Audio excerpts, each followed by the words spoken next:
Silakan dulu Pak.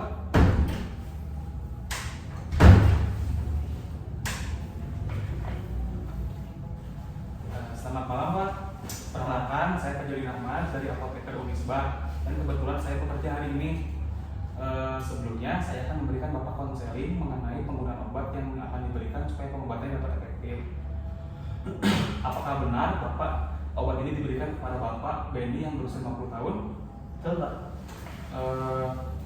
Boleh dikonfirmasi tanggal lahirnya Pak? Tanggal lahir saya 24 Agustus 1974 Pak. Kalau boleh tahu kegiatan Bapak sehari-harinya apa ya dan pekerjaannya Pak? Pekerjaan sih cuma berdagang aja sih Pak. Oh, baik. Saya izin menggunakan laptop ya Pak sebagai arsip untuk di perusahaan ini ya Pak. Jadi tujuan konseling ini Pak untuk memberikan informasi mengenai penggunaan obat yang akan diberikan kepada Bapak supaya pengobatannya dapat efektif. Apakah Bapak bersedia diberikan konseling? Bersedia. Baik. Bagaimana Pak penjelasan dokter yang disampaikan mengenai penyakit Bapak? Kalau dokter sih saya mengidap penyakit TBC paru Pak. Oke. Bagaimana gejala yang Bapak rasakan Pak? Gejalanya paling seperti batuk-batuk dan sesak di bagian dada. Mohon maaf ya Pak sebelumnya, apakah Bapak sering mengonsumsi alkohol atau merokok gitu? Alkohol sih enggak Pak, paling merokok saja. Apakah ada riwayat penyakit lain yang diderita Pak? Riwayat penyakit yang tidak ada sih. Bagaimana kegiatan sehari-hari yang biasa dilakukan Pak? Sehari-hari saya cuma jualan saja sih Pak di pasar. Bagaimana Pak pola makan sama pola tidurnya, apakah sudah teratur Pak? Untuk pola makan sih teratur Pak. Paling pola tidur aja yang sedikit terganggu karena sering batuk-batuk pada malam hari dan juga sesak di bagian dada. Gitu. Apakah ada riwayat penggunaan obat Pak sebelumnya gitu? Belum ada sih Pak. Apakah Bapak memiliki riwayat alergi? Alergi juga tidak ada. Boleh saya lihat Pak resep yang dokter berikan?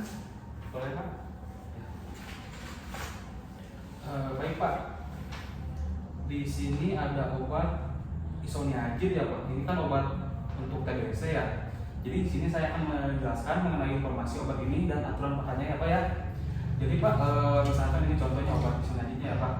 Obat ini diberikan dan diminum. Jika Bapak minumnya malam hari, maka seterusnya Bapak minum malam hari juga ya Pak ya. Apabila lupa minum obat, segera minum obat. Jika sudah terlewat jauh jam waktunya minum obat. Namun apabila sudah mendekati jadwal minum obat, maka jangan dilewatkan saja Pak jadwal minum obat yang sebelum obatnya habis. Ini harus berkonsultasi ke dokter lagi Pak. Karena isoniazid ini merupakan obat antibiotik yang harus segera dihabiskan dalam satu kali sehari ya Pak. Apakah sudah cukup paham Pak? Paham? Baik, saya akan menjelaskan mengenai efek samping obat isoniazid ini apa ya. Jadi obat isoniazid ini efek sampingnya adalah urin berwarna merah, terus mual muntah, dan Bapak akan merasakan kebas. Tapi Bapak tidak perlu khawatir Pak karena efek samping tersebut sudah biasa. Apabila Bapak merasakan sakit kepala, Bapak tinggal minum obat paracetamol saja. Apabila Bapak merasakan kebas, Bapak tinggal mengonsumsi vitamin B6. Sudah cukup paham Pak? Paham Pak. Boleh diulangi Pak informasi yang tadi saya sampaikan?